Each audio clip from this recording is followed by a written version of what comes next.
It's going to be Cloud9 onto the Nexus, putting themselves goal side to the fountain. What a two matches coming out. The slugfest from C9 and FlyQuest, but Cloud9 will stand tall and hold the #1 spot in the North American LCS.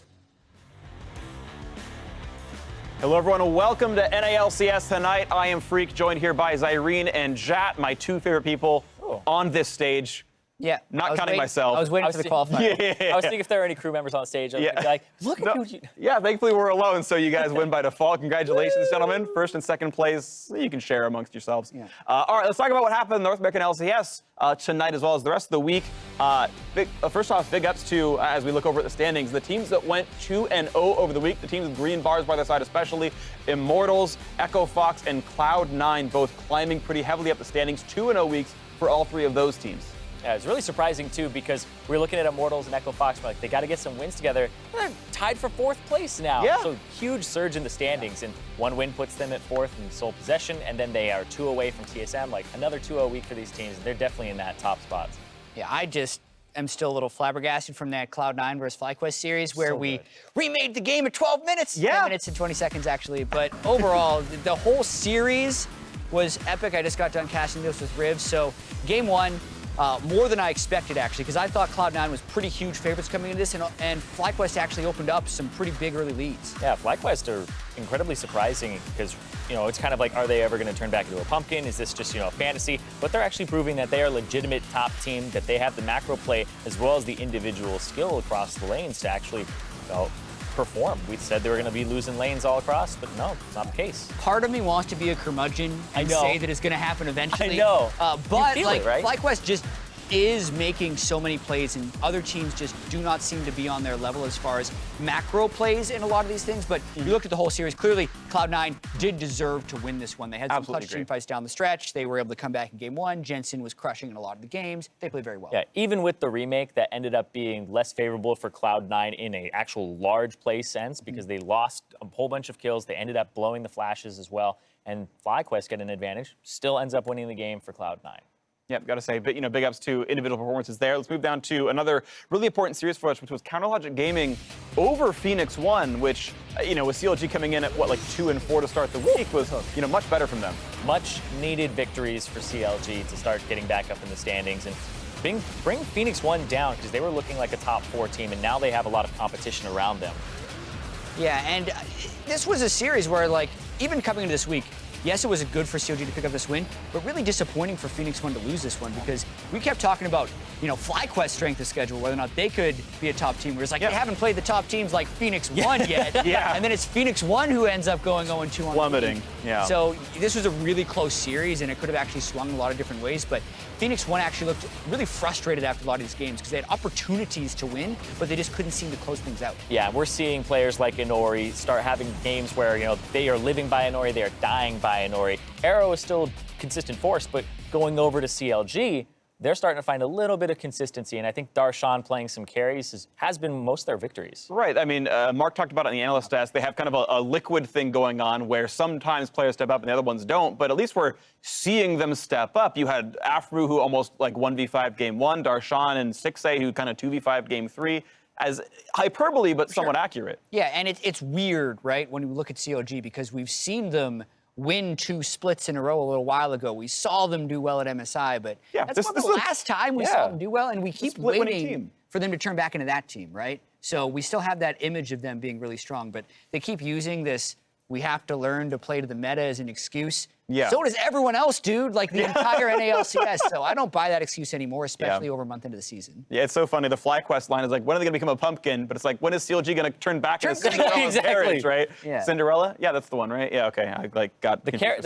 Yeah, the carriage. No, we're good. Yes, it's totally fine. We got it. The glass slippers maybe are going to be on soon enough. We'll see them tiptoeing around. Echo Fox over TSM. That one, probably even more of a surprise. Echo Fox.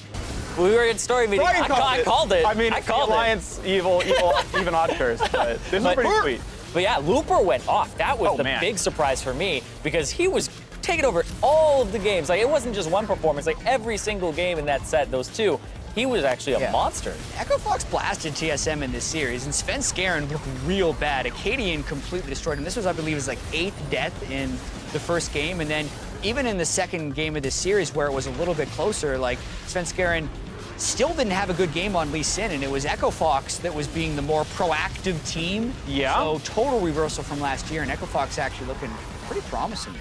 Yeah, I got to say, and at 4-4, because earlier on the standings were like, oh, there's this obvious top 4, and then a break of like 2 to 3 matches, and then here's all the bottom guys like, well, 2 of them have to make playoffs, I guess, and Echo Fox actually like legitimate contender now. Yeah, and Echo Fox, whenever you watch them play, you're like, wow, this team is really damn good, and then you turn it off at 20 minutes, you don't watch the rest of the game. Yeah. You're like, man, that's a top team right there. But if they just clean that up, we have a team that's also jockeying for position up there, and I'm really excited because that team looks like as soon as they start being proactive, stuff gets really crazy really quickly, and I love watching their games. Right, but also a lot of it is about quality wins, because we've talked so much about strength of schedule, and FlyQuest's other team they lost to, who's not Cloud9, is actually Echo Fox earlier on in the year, and people just kind of brushed that aside when we weren't thinking FlyQuest was that strong, and obviously you can use any types of arguments to try and argue them to be stronger. Transitive but property when they're of beating losing. teams like that, and they're the best early game team at 10, 15, and 20 minutes from a gold differential perspective, you got to start giving them some props. Yeah, and Acadian obviously really big as well. He's, definitely an incredible Kill talent. leader, like, right, insane. The guy is bashing heads in, Huge and as a rookie biceps. is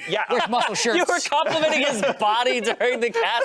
During a pause, I was like, oh man, the Kappa prides were too much.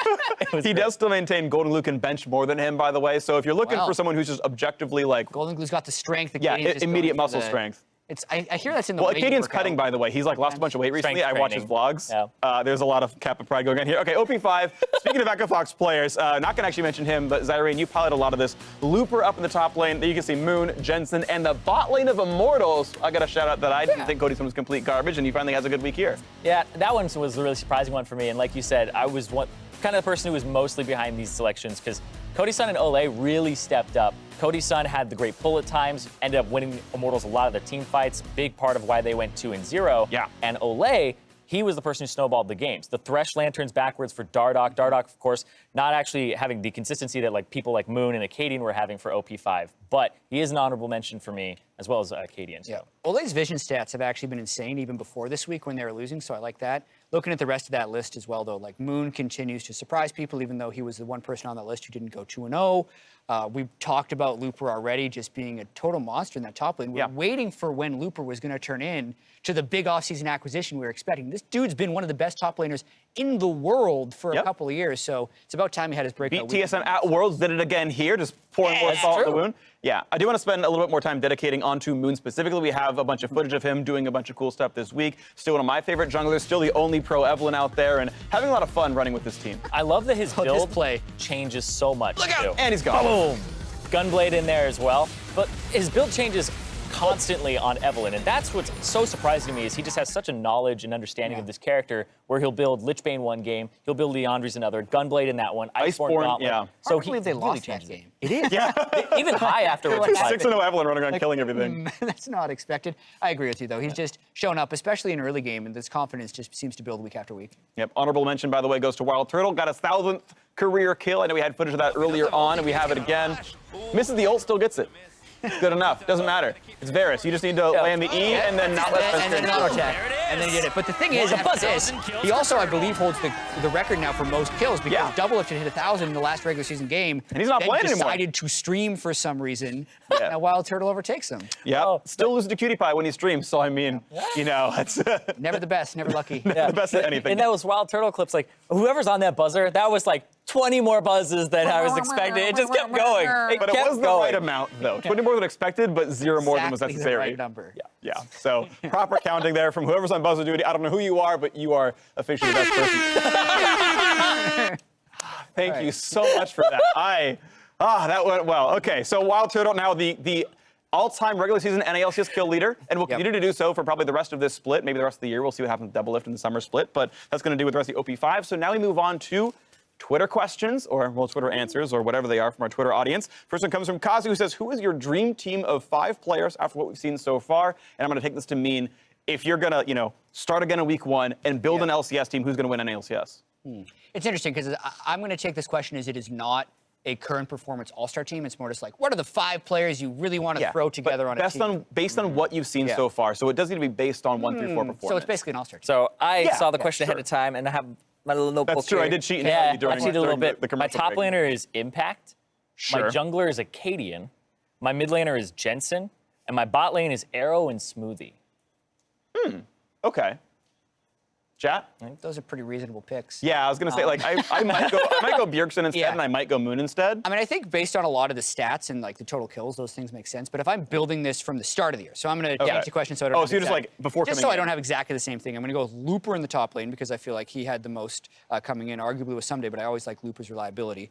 I would have gone with Reignover in the jungle because I still feel like he has the potential if he's in the right situation, former MVP, 3-time MVP Bjergsen in the mid lane, and then I'd like Sneaky and Afram in the bottom lane. So a lot of those guys haven't been performing yet, but I still feel like their track record and their experience, not to mention their overall skill, would make a pretty good dream team. Yeah. So based on old track record versus based on first 4 weeks of LCS. Yeah, I mean, nobody would really want to take a Cadian ahead of time, right? No, we hadn't definitely not. That's why we have different answers. Exactly. That's why I think like it's such a cool thing to look at right now, because I was making this list and I was like, there's junglers like Dardoch and Ori out there that I personally really like their style. Svenskeren has been consistent as well. And I'm picking Acadian over them because he's just performing so well against the entire field of junglers, and he isn't really ever having a bad game. He'll say he has like bad games afterwards, but it's like, that looked like you were dumpstering kids. Like, are you okay? and that's what really is surprising to me. But he has surged up, but also Jensen. Like, this is the split where I actually really consider Jensen above Bjergsen. Bjergsen today had the lowest damage ever dealt in a game in this split so far.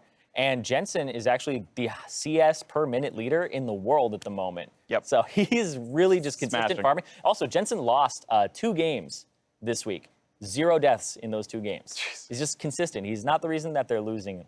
No, I don't think he is either. It is interesting, though, you talk about junglers really briefly. Isn't it crazy that like Acadian and Moon are probably the 2 best junglers in the North American LCS right now? That is so weird. Right, like you can give anyone 100 to 1 odds, they'd never take that bet with you that was going to happen. So let's move on. We have one more question. It's from Corbin James Simmons, and he says, thoughts on the Freak host meta? I feel like we need to see more for its true potential. #FreakWin. That I approve, by the way. Who picked these questions? I didn't. I promise I didn't. It's getting pretty stale. I don't like this meta. What are your thoughts? What, it's stale? Okay. Chat? Well, it depends how you define meta, right? Okay. Metas usually need to be like something around things working well. Yeah. Right? It's well, not I mean, we've seen like a bunch of Nidalee picks. It's not the Yorick. Am I the Nidalee of right now? No, okay. You're doing well. I like well, thank you. I appreciate the like forced compliment after you try to insult me for 10 seconds. Hopefully it's patched out in 7.3. That's all I'm saying. Hopefully it's patched out 7.3. Guys, this is my last cast ever. I will never see you once again. Thanks. I appreciate it too. Thanks for the disses. That's good for the Twitter questions. We're done here. Good night, everyone. You guys are amazing. I don't know why I tossed them, but I did. Because you could. Air horns. We the best. Let's go. LCS. We did a disaster recovery program.